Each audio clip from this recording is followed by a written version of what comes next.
మిత్రులారా నమస్కారం. ఆరోగ్యం అవగాహన అనే ఈ చక్కని కార్యక్రమాల సిరీస్లో మనం ఆరోగ్యానికి సంబంధించి ఎన్నో అద్భుతమైన విలువైన విషయాలు తెలుసుకుంటున్నాం. ఈ వీడియోలో మనం తెలుసుకోబోయేది చాలా ముఖ్యమైనటువంటి విషయం. ఇదే సిజేరియన్ తర్వాత వచ్చేటటువంటి వెన్ను నొప్పిని సురక్షితంగా ఎలా తగ్గించుకోవాలి, దీనికి సంబంధించినటువంటి పరిష్కారాలు, ఆయుర్వేద గృహ చికిత్సలు, ఈ మొత్తం సమాచారాన్ని ఈ పెద్ద వీడియోలో మనం వివరంగా తెలుసుకోబోతున్నాం. గర్భధారణ సమయంలో వెన్నునొప్పితో చాలామంది బాధపడుతూ ఉంటారు. బరువు పెరగటం, అలాగే హార్మోన్లలో మార్పులు రావటం, ఇంకా సాధారణంగా సుఖంగా ఉండలేకపోవటం, ఇలాంటివన్నీ కూడా ఆ వెనక భాగంని ఇబ్బందికి గురి చేస్తాయి. దీంతో అది శరీరం మీద ప్రతిఫలిస్తుంది, నడునొప్పి రూపంలో మేనిఫెస్ట్ అవుతుంది. వెన్నునొప్పి అనేది చాలామంది ఆ తల్లులు డెలివరీ తర్వాత అనుభవించేటువంటి విషయం. చాలామంది కంప్లైంట్ చేస్తూ ఉంటారు. నా దగ్గరకు వచ్చేటువంటి పేషెంట్లలో దాదాపు 10 నుంచి 15% మంది ఇట్లా పోస్ట్ డెలివరీ బ్యాక్ పెయిన్తో వచ్చేవాళ్ళు ఉన్నారు. ఈ నొప్పి అనేది సాధారణంగా కొన్ని గంటల తర్వాత మొదలవుతుంది. ఇక ప్రసవానంతరపు రోజులు యాక్చువల్గా ఆనందంగా హాయిగా ఉండాల్సినటువంటి ఆ రోజులలో నడుము నొప్పి ఒక పక్కన, నిద్ర లేకపోవటం ఒక పక్కన, పోస్ట్ పార్టం డిప్రెషన్ ఒక పక్కన, ఇలాగా కుదిపేస్తూ ఉంటాయి. మెయిన్గా నడుము నొప్పి వారాలు, నెలలు ఇలా కొనసాగుతూ ఉంటుంది ఈ నడుము నొప్పి. అయితే అసలైన విషయం ఏంటంటే దీనికి కారణాలు తెలుసుకోవడం ముఖ్యం. అంటే ఈ కారణాలపైన మీకు అవగాహన ఉండాలి. ఈ హార్మోన్ల ఈ మొత్తం కారణాలను వరుసగా తెలుసుకుందాం. ముందుగా మనం చెప్పుకోవాల్సినటువంటి మెయిన్ కాజ్ ఏమిటంటే నడుము నొప్పి ఎందుకు వస్తుంది గర్భధారణ టైంలో కానీ తర్వాత ప్రసవానంతరం కానీ అంటే ఈ హార్మోన్లలో మార్పుల వల్ల.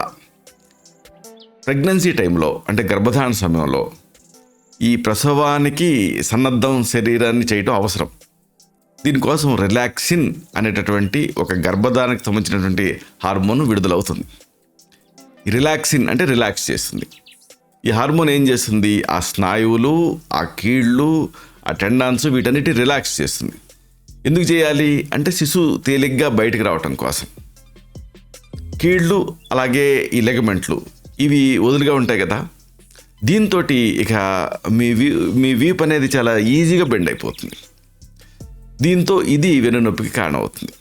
కాబట్టి ఈ హార్మోన్ అనేవి మెయిన్ కాజ్. తర్వాత ఇంకొక ప్రధానమైన కారణం ఏమిటంటే ఈ డెలివరీ తర్వాత నొప్పులు రావడానికి బరువు ఇలాగా అసాధారణంగా పెరగటం. చూడండి, అదనపు బరువు మోయటం అనేది ఉంటుంది కదా, పిండాన్ని మోయాల్సి వస్తుంది. దీంతో ఆ పొట్ట, ఆ వెన్ను, ఈ పొట్ట నిజానికి వెన్నుకి సపోర్ట్ ఇస్తుంది. కానీ ఇక్కడ అదనపు గర్భధారణ వల్ల అదనపు బరువును మోయాల్సి రావటం వల్ల వెన్ను నొప్పికి సహాయపడేటువంటి పొట్ట అనేది వీక్ అయిపోతుంది. దీంతో వెన్ను నొప్పి వచ్చేస్తుంది. అలాగే గర్భధారణ సమయంలో మీ ఆకారం కూడా మారుతుంది. అంటే గర్భిణాభి షిఫ్ట్ అవుతుంది. దీంతో వెన్ను మీద ఒత్తిడి పడుతుంది. ఇది వెన్ను నొప్పికి కారణం అవుతుంది. ఆ తర్వాత ఇంకొక ముఖ్యమైన కారణం ఏంటంటే ఇలాగా పాపాయిని ఎత్తుకోవటం. ఇది కూడా ఒక కారణమే. అంటే పాపాయి మీద ప్రేమ కానీ లేకపోతే దానివల్ల కానీ ఆ వాత్సల్యం వల్ల మామూలుగా ఇక వెనక ముందు చూడకుండా వంగుతారు, ఎత్తేసుకుంటూ ఉంటారు. అంటే మీ బిడ్డ కేవలం 3 కిలోలో 4 కిలోలో ఇంత సింపుల్ బరువు ఉన్నా కానీ అది మొదట్లో మీకు తెలియదు. కానీ అలాగ మోస్తూ ఉంటే క్రమంగా ఏమవుతుందంటే ఆ చేతులుని దూరంగా పెట్టి ఎత్తుకోవాల్సి వస్తుంది, వంగువాల్సి వస్తుంది. దీంతో అదనపు బరువు నడుము మీద పడుతుంది. అలాగే నిరంతరంగా వంగి మంచం వేయించి, ఈ మధ్య మంచం మీద పడుకోబెడితే పడిపోతారని నేల మీద పడుకోబెడుతున్నారు పిల్లల్ని. ఇలా నేల మీద నుంచి పిల్లల్ని ఎత్తుకోవాలంటే బాగా వంగాల్సి వస్తుంది. అలాగే కార్ సీట్లోంచి ఎత్తుకోవాల్సి వస్తే కూడా బాగా వంగాల్సి వస్తుంది. ఇలాగ ఈ అదనంగా వంగటం వల్ల ఆ భంగిమ ప్రభావితం అవుతుంది. నడుము నొప్పి వచ్చేటువంటి అవకాశం, వెన్ను నొప్పి వచ్చేటువంటి అవకాశం ఉంటుంది.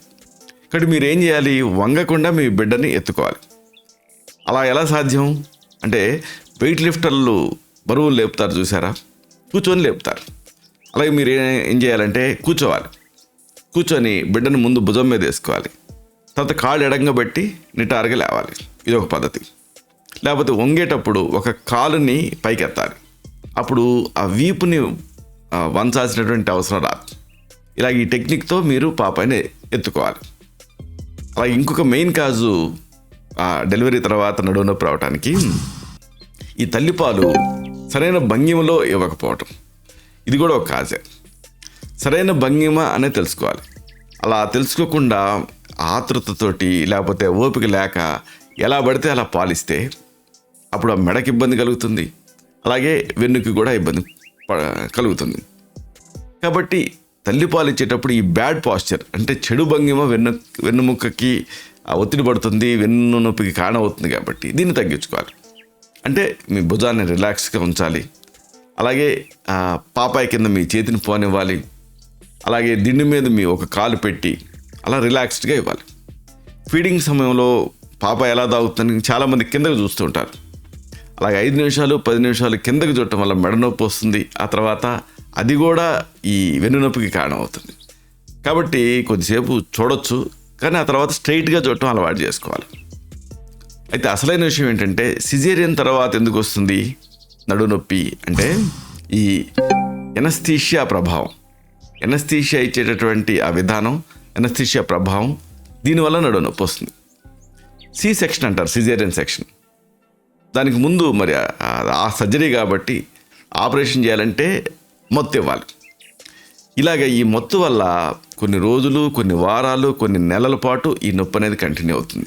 నొప్పి వల్ల అవ్వదు, కానీ ఆ విధానం వల్ల అవుతుంది. మామూలుగా ఈ సర్జరీ కోసం ఎపిడ్యూరల్ లేదా స్పైనల్ బ్లాక్ అనేది చేస్తారు. ఎపిడ్యూరల్ బ్లాక్ కానీ స్పైనల్ బ్లాక్ కానీ, ఎపిడ్యూరల్ కానీ స్పైనల్ కానీ దీంట్లో కొన్ని ప్రయోజనాలను ఆశించి చేస్తారు. ఎపిడ్యూరల్లో ఏం చేస్తారంటే వెన్నుపాము చుట్టుపక్కల ప్రాంతం లోపలికి ఎనస్థీషియాని ఇంజెక్ట్ చేస్తారు. అదే వెన్నుముక స్పైనల్ బ్లాక్లో ఏం చేస్తారు, ఆ వెన్నుపాముకి దగ్గరగా అనెస్థెటిక్ సొల్యూషన్ ఇంజెక్ట్ చేస్తారు. ఎపిడ్యూరల్ స్పైనల్ బ్లాక్తో ఉన్న సమస్య ఏంటంటే అవి ఆ డెలివరీ తర్వాత వెన్నుపాము చుట్టుపక్కల ఉండేటువంటి కండరాన్ని సంకోచింపజేస్తాయి. దీంతో ఇక డెలివరీ తర్వాత కొన్ని వారాల పాటు, కొన్ని నెలల పాటు ఆ వెన్ను నొప్పి కొనసాగుతుంది. ఇలాగ ఈ స్పైనల్ అనెస్థీషియా ఇచ్చేటప్పుడు సెరిబ్రోస్పైనల్ ఫ్లూయిడ్ లీక్ కొంత జరిగిందనుకోండి, అంటే 2-3 చుక్కల బదులు 7-8 చుక్కలు కారిపోయిందనుకోండి, అప్పుడు దీనికి తగ్గట్టుగా తలనొప్పి కూడా రావచ్చు. ఇవన్నీ కాంప్లికేషన్స్. సరే, మరి ఏం చేయాలి అంటే ఈ సమస్య రాకుండా ఉండాలంటే కొన్ని ఈ సూచనలు ఉన్నాయి, ఇవి పాటించాలి. వీటిని తెలుసుకుందాం. ఒకటేమిటంటే మెయిన్ది బిడ్డని ఎత్తుకోవటం. ఎత్తుకునేటప్పుడు ఎప్పుడు కూడా వంగకండి, ఇది చాలా ముఖ్యం. వంగకుండా బిడ్డని ఎట్లా ఎత్తుకుంటారు? టెక్నిక్, కాళ్ళని ఎడంగా పెట్టి వంగొచ్చు, లేకపోతే ఆ కాలుని ఒక కాలుని బాగా స్ట్రైట్గా చాపి ఎత్తుకోవచ్చు, లేకపోతే కూర్చొని భుజం మీద వేసుకొని పాపాయిని ఎత్తుకోవచ్చు. ఏదేమైనా మీ వీపుని నిటారుగా ఉంచడం ముఖ్యం. అలాగే ఇంకొక ప్రధానమైన సూచన, ఈ తల్లిపాలు ఇస్తున్నప్పుడు వీపుని ఎప్పుడు కూడా నిటారుగా ఉంచండి, ఇది చాలా ముఖ్యం. చాలామంది ఓపిక లేక పడుకొని ఇస్తూ ఉంటారు, లేకపోతే సరైన భంగిని పాటించరు. కానీ ఇట్లా కూర్చొని మీ వెన్నికి ఆసరా ఇచ్చి పాపాయి మీద ప్రెషర్ పడకుండా ఒక కాలుని సపోర్ట్ పెట్టి చేతిని కింద నుంచి పోనిచ్చి పాపాయిని ఒడిసిపట్టుకొని ఇలా ఇవ్వాలి. అంటే మీ వెన్నుముక మెడపైన ఒత్తిడి పడకుండా చూసుకోవాలి. దీంతో ఈ వెన్ను నొప్పిని నివారించుకోవచ్చు.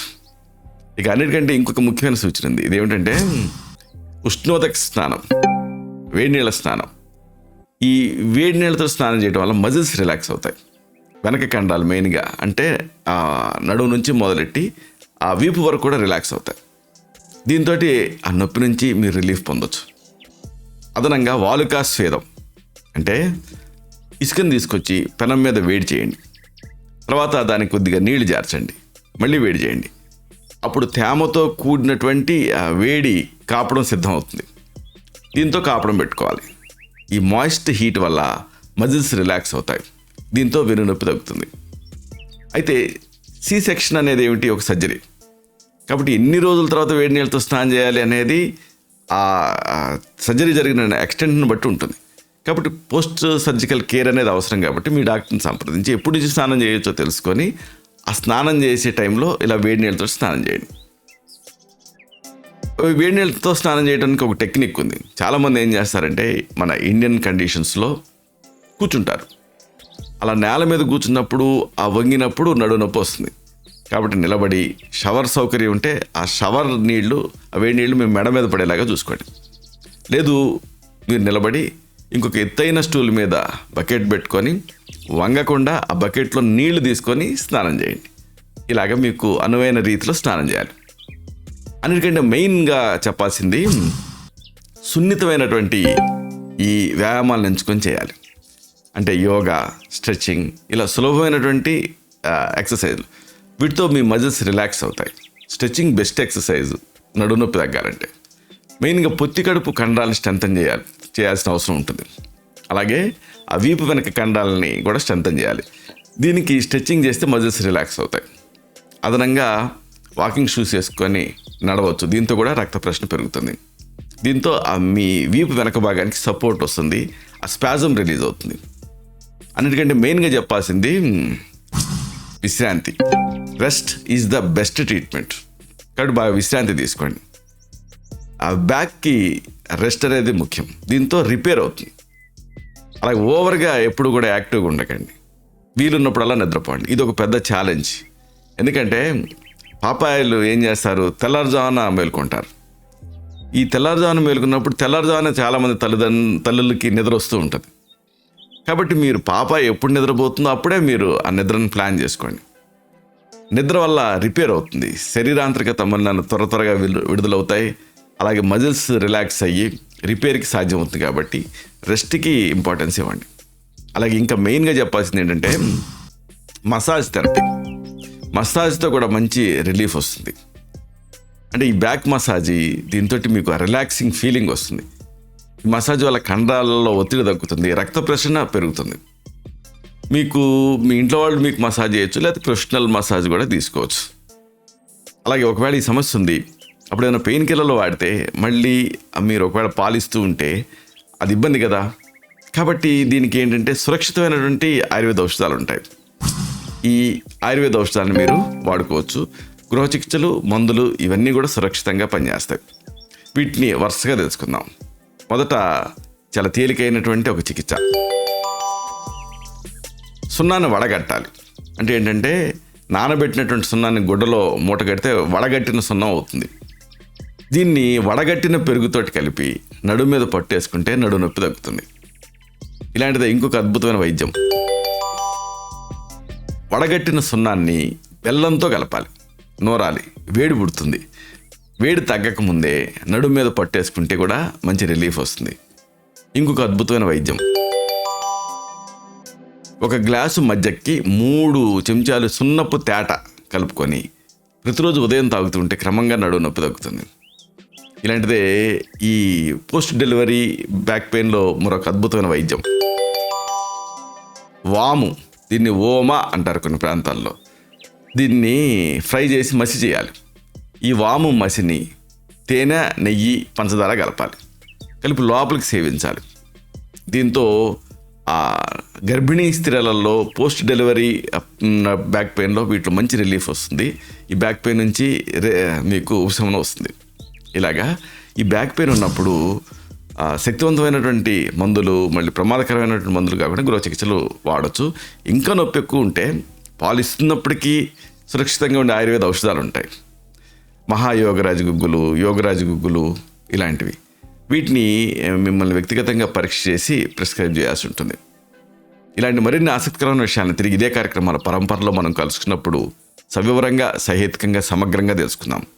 అలాగే ఇలాంటి మరిన్ని ఇన్ఫర్మేటివ్ వీడియోస్ కోసం ఈ ఛానల్ని సబ్స్క్రైబ్ చేసుకోండి. ఈ వీడియో అప్లోడ్ అవడంతో ఆ విషయం మీరు మిస్ అవ్వకుండా ఉండటం కోసం బెల్ బటన్ని క్లిక్ చేయండి. అలాగే ఇలాంటి ఈ ఉపయోగకరమైనటువంటి విషయాలు మరింత ఎక్కువ మందికి తెలిసేలాగా ఈ వీడియో తాలూకు లింక్ని మీ సర్కిల్స్తో షేర్ చేసుకోండి. శతం జీవ శరదో వర్ధమానః, శతం హేమంతాన్ శతం వసంతాన్. 100 శరత్తులు, 100 హేమంతాలు, 100 వసంతాలు వర్ధిల్లుతూ జీవించండి. Stay healthy, stay happy, be positive, keep smiling, stay safe. Love you all. శుభం.